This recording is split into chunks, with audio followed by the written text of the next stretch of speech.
बांध जो टूटा है, ये बांध कम से कम तो 7-8 घंटा 9 घंटा डीएम साहब को जाने के बाद जो है सो 8 घंटा को बाद टूटा है। लापरवाही से हम लोगों के घर उजाड़ने के लिए, बाल बच्चा को आहार और जिंदगी छीनने के लिए षड्यंत्र रच करके इसी और जो बांध को रक्षक में जो भी होता है सामगिरी रहता, कोई पदाधिकारी रहता तो ये बांध नहीं टूटता। इस कोसी बांध को जब हुआ 57 में कुछ दिन जो रख रखाव हुआ, उसके बाद ये 15 साल में हम लोगों ने सांसद को कीर्ति झा जी को बहुत मनाने पर उन्होंने जितना पैसा लाया यहाँ लूट घसोट करके न चौड़ा किया, न मिट्टी दिया और न ऊंचाई किया और वो जो है पैसा लूटने काम किया। दूसरी बात है, जब हम लोग यहाँ को MP गोपाल जी ठाकुर को चुने तो उन्होंने जब आया तो हम सभी कार्यकर्ता बैठक करके उनसे एक प्रश्न किया गया, जो सर आपसे हम लोग कुछ नहीं मांगेंगे, हम लोगों को सब चीज़ परिपूर्ण है और हमारा सरकार को तरफ से जो भी होता है हम लोग संतुष्टि है। आप यह बांध जो है सेंट्रल सरकार का देन है और सेंट्रल सरकार का कार्य है। हम लोगों की जान जो हथेली पर रख कर के जीते हैं, इस बांध को जो बुढ़ापा आ चुका है इसको आप चौड़ीकरण, ऊंचीकरण, कालाकरण और जो भी काम होता है अच्छा से कर दीजिए, ताकि हम लोग यहाँ से लेकर के 3 कोस पश्चिम तक को आदमी को बाल बच्चा जान माल पर बराबर खतरा बना रहता है। माननीय संजय झा जी को हम बहुतरी देते हैं, जल संसाधन मंत्री थे, जल संसाधन मंत्री थे।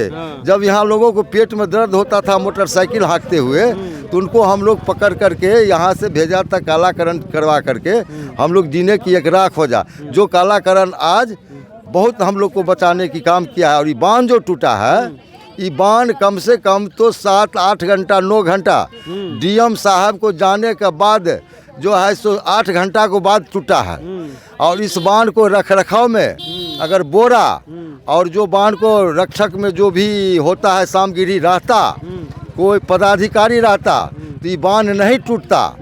और जो कि बांध जब टूट चुका है तब जो 15-20 गाड़ी सामान लेकर के आया है तो लौट करके गया, वही सामान 2 घंटा पहले आता तो नहीं टूटता। ये बांध टूटने लायक नहीं था।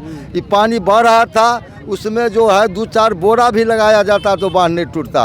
लापरवाही से हम लोगों के घर उजाड़ने के लिए, बाल बच्चा को आहार और जिंदगी छीनने के लिए षड्यंत्र रच करके इस इलाका को षड्यंत्र रच करके हम सरकार को दोषी देते हैं, हम MP MLA को दोषी देते हैं। जो भी यहाँ हुआ है हम MP और MLA को दोष देते हैं। जितना अभी क्षति हुआ है MP और MLA दोषी है।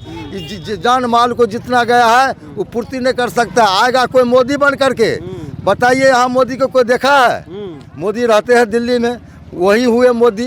वोट तो ये लेते हैं, लेकिन उनको चेहरा पर लेकर के हम लोगों को आज जान ले लिए। यहाँ देख सकते हैं हमारे साथ जो बुजुर्ग है, उनका कहना है कि ये जो बांध टूटी है ये सरासर जो नेता है अपर लेवल के और साथ ही प्रशासनिक पदाधिकारी है उनकी गलती के कारण, अगर ससमय इस बांध का मरम्मती यानी ऊंचाकरण और चौड़ीकरण कर दिया जाता तो आज यह नौबत नहीं आती, आज वो सब नहीं डूबते और ये गांव आज बचा हुआ रहता। आज ये सब जो कि ये रोड पे नहीं आते और ये प्रशासन को ये चीज़ सुनना नहीं पड़ता ससमय। लेकिन कोसी के बांध में कहा जाता है कि उगाही किया जाता है और फ्लड फाइटिंग जितना चलता है यहाँ, अगर मान लीजिए 1 लाख में 3% का भी काम चले तो ये बांध कभी नहीं टूटता। लेकिन यहाँ तो 2% के 1% काम नहीं चलता है और पैसा जो है नीचा ऊपर मिल करके लूटता है। यहाँ ना कोई नेता है और ना कोई देखभाल करने वाला है। और ये जो है इलाका को जितना जिंदगी छीना गया है सो MP MLA जान बूझ करके छीना है। बैकवर्ड के इलाका है, बैकवर्ड दलित को अति पिछड़ा अल्पसंख्यक की इलाका है और जितना जिंदगी छीना गया है इसमें MP MLA दोषी हैं। और हम लोगों के रख रखाव में 7 बरस तो हो गया इस MP को, कभी भी बाढ़ में चेहरा तक नहीं देखने दिया जाए। यहाँ कैसे बाढ़ आता है, कैसे बांध टिकता है, क्या किया जाए नहीं किया जाए। यहाँ जो है लोगों से बैठकर क्या विचार किया जाए। और जब हम लोग सुनाए इस बांध को रख रखाव में उनको काम करने के लिए कहा, तो उन्होंने मुंह मोड़ करके ज़िंदगी आज छीनने की काम किया।